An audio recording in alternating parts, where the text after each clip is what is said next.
Hello, this is Homo Mind. Let's learn together. I don't think people understand just how wild the story of Hermes really is. क्या आपने उस बच्चे के बारे में सुना है जिसने गायों का झुंड चुरा लिया था? ये एक पुरानी कहानी है। कहानी ये है कि जिस दिन ग्रीक देवता हर्मीस का जन्म हुआ था, उसी दिन वह थोड़ा बावर हो गया। तो एक दिव्य शिशु मनोरंजन के लिए क्या करता है?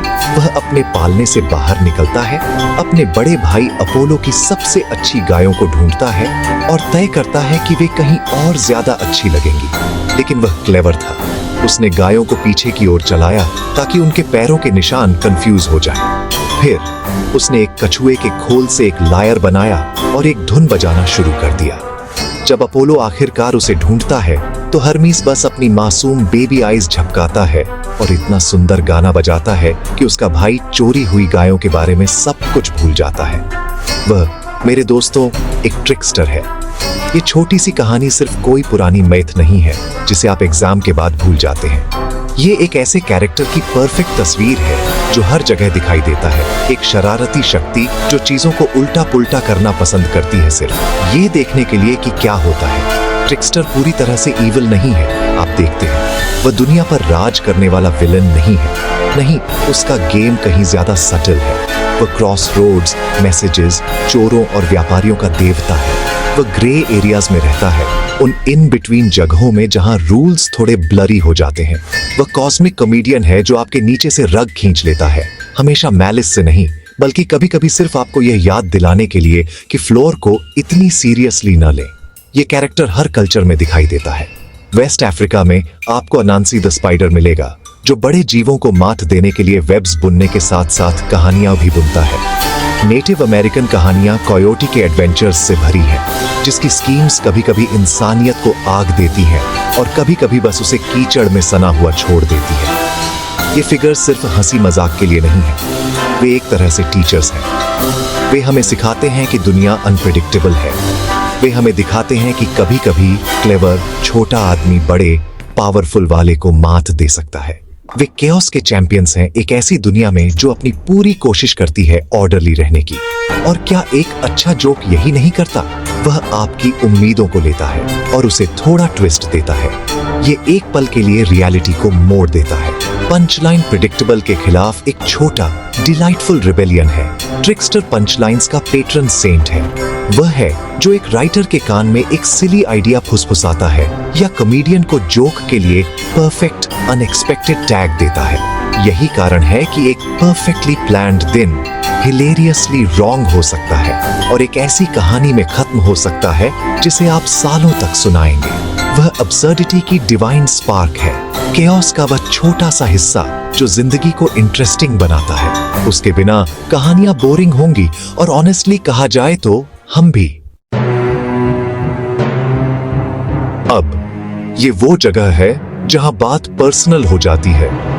कार्ल जंग नाम के एक बहुत स्मार्ट इंसान थे जो दिमाग के बारे में बहुत कुछ जानते थे। उनके पास एक कमाल का आइडिया था। उन्होंने कहा कि यह ट्रिकस्टर सिर्फ पुरानी कहानियों का एक कैरेक्टर नहीं है।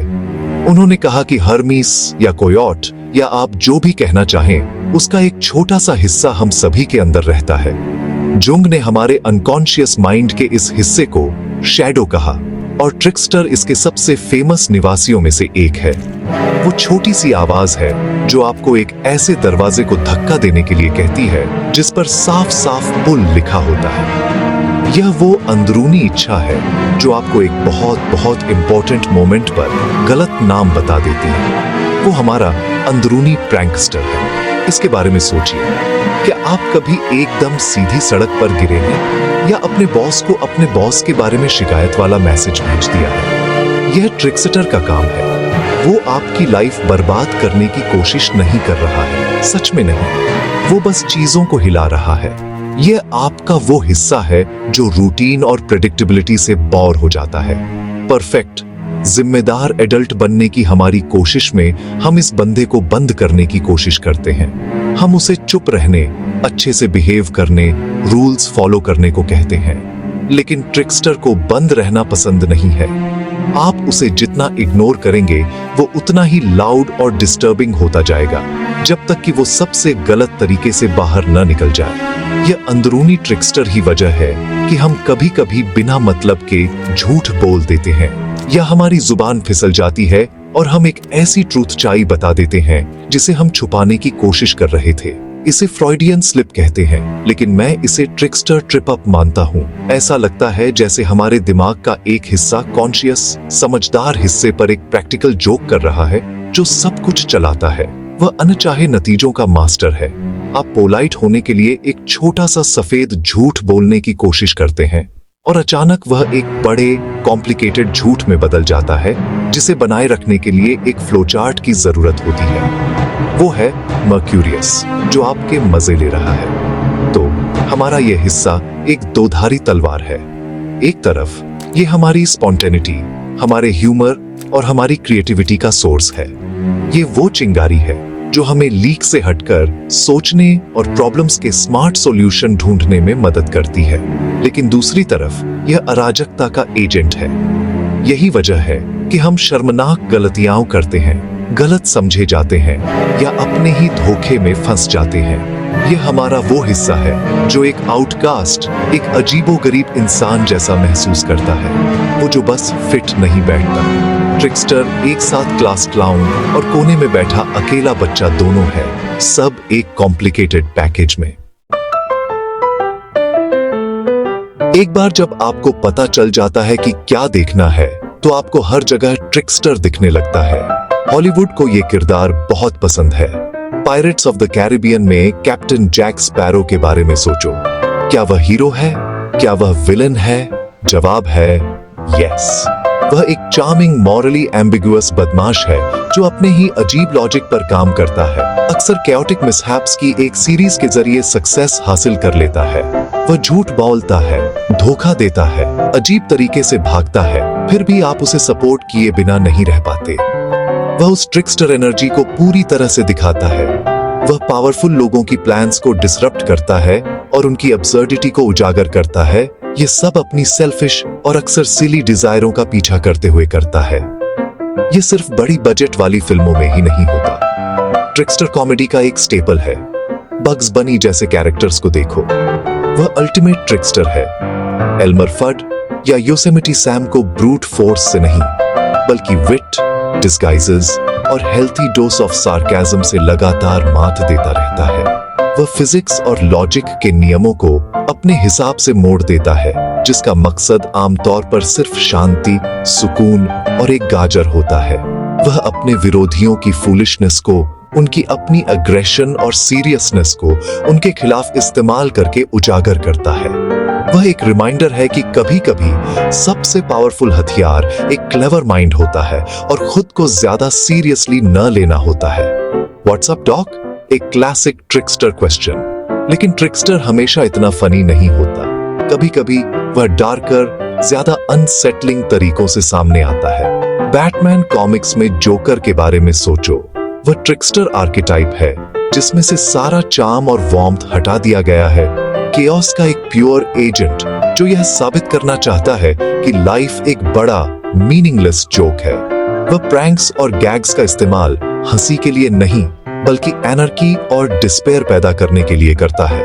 वह ट्रिक्स्टर के नेगेटिव साइड को रिप्रेजेंट करता है, वह हिस्सा जो नाहिलिज्म और डिस्ट्रक्शन की तरफ ले जा सकता है। वह दिखाता है कि क्या होता है जब ट्रिक्स्टर का प्लेफुल डिसरप्शन दुनिया को जलते हुए देखने की एक गहरी इच्छा में बदल जाता है। और हाँ, ट्रिक्स्टर हमारी अपनी जिंदगी में भी छोटे छोटे तरीकों से आता है। वह आपका वह दोस्त है जो एक आउटरेजस कहानी सुनाता है जिसके बारे में आप जानते हैं कि वह आधी सच है, लेकिन इतनी एंटरटेनिंग है कि आप सवाल नहीं करते।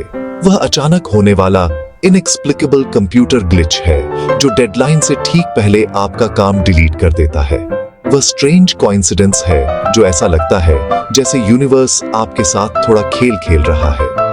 ट्रिक्स्टर हमारी रोजमर्रा की जिंदगी के फैब्रिक में बुना हुआ है, जो अनएक्सपेक्टेड ह्यूमर के पल, फ्रस्ट्रेटिंग सेटबैक्स और कभी-कभी यह एहसास कराता है कि आप एक कॉस्मिक कॉमेडी में एक किरदार हैं जिसे आपने नहीं लिखा। तो हमारे दिमाग में ये वाइल्ड, अनप्रेडिक्टेबल फोर्स रहती है। हमें इसके बारे में क्या करना चाहिए? मेरी पहली इंस्टिंक्ट, और शायद आपकी भी, इसे चुप रहने के लिए कहना है। और ज्यादा डिसिप्लिन और ज्यादा फोकस्ड और ज्यादा सीरियस बनने की कोशिश करना। हम खुद पर गुस्सा कर सकते हैं एक सिली मिस्टेक करने के लिए या गलत बात कहने के लिए। हमें शर्म आती है जब हमारा इनर ट्रिकस्टर पब्लिक में आता है, लेकिन उससे लड़ना एक हारी हुई लड़ाई है। ये धुएं से कुश्ती लड़ने जैसा है। जितना ज्यादा आप उसे पकड़ने की कोशिश करेंगे, उतना ही ज्यादा वह आपकी उंगलियों से फिसल जाएगा और कहीं और पॉप अप होगा, शायद अपने सिर पर लैंप शेड के साथ। एक बेहतर तरीका मुझे लगता है उसे जानना है, ये एक्सेप्ट करना कि हाँ, मेरा एक हिस्सा है जो कैओटिक, शरारती और थोड़ा रिडिकुलस है। अपनी गलती के लिए खुद को सजा देने के बजाय शायद आप उस पर हंस सकते हैं। जब आप बिना किसी बात के गिर जाते हैं तो आप एक छोटा सा बो कर सकते हैं। ट्रिकस्टर को एक्सेप्ट करके आप उसे आपको एम्बेरस करने की कुछ पावर छीन लेते हैं। आप उसे एक ऐसे दुश्मन से बदल देते हैं जो आपको अंदर से नुकसान पहुंचाता है। एक ऐसे अनोखे रूममेट में जिसकी गड़बड़ियों का आपने अनुमान लगाना सीख लिया है। यह अपनी इम्परफेक्शंस को एक्सेप्ट करने और उनमें ह्यूमर ढूंढने के बारे में है। जब आप अपने इनर ट्रिकस्टर को समझना शुरू करते हैं तो कुछ अद्भुत होता है। आप दूसरों के प्रति ज्यादा काइंड हो जाते हैं। आप किसी और को एक एम्बैरेसिंग गलती करते हुए देखते हैं और आप उन्हें जज नहीं करते। इसके बजाय आप उनके इनर मर्क्यूरियस के काम को पहचानते हैं। आप जानते हैं कि उन्होंने एक बड़ी मीटिंग से ठीक पहले अपनी व्हाइट शर्ट पर कॉफी गिराने का इरादा नहीं किया था। आप समझते हैं क्योंकि आपके अपने इनर क्लाउन ने बिल्कुल वही किया है। यह सहानुभूति पैदा करती है। यह हमें हमारी साझा रिडिकुलस ह्यूमन फॉलिबिलिटी के माध्यम से जोड़ता है। हम सब एक स्लैपस्टिक रूटीन से बस एक केले के छिलके दूर हैं। आखिर में ट्रिकस्टर एक गाइड है। उसकी शरारतें और गलतियां सिर्फ रैंडम परेशानियां नहीं हैं, वे भेस में सबक हैं। वह हमें बताता है कि हम कहां बहुत कठोर, बहुत सीरियस, अपने परफेक्ट प्लान से बहुत ज्यादा अटैच्ड हैं। वह हमें विनम्र, फ्लेक्सिबल और इम्प्रोवाइज करना सीखने पर मजबूर करता है। वह हमें याद दिलाता है कि जीवन एक सीधी रेखा नहीं है, बल्कि एक गंदी, अनप्रेडिक्टेबल और अक्सर हिलायरस जर्नी है। तो शायद अगली बार जब आप कुछ पूरी तरह से मूर्खतापूर्ण कहते या करते हैं तो एक पल के लिए रुकें, गुस्सा मत करो, बस अपने सिर में उस छोटे शरारती को अपनी टोपी उतारो और कहो नाइस वन। आप शायद कुछ सीख सकते हैं।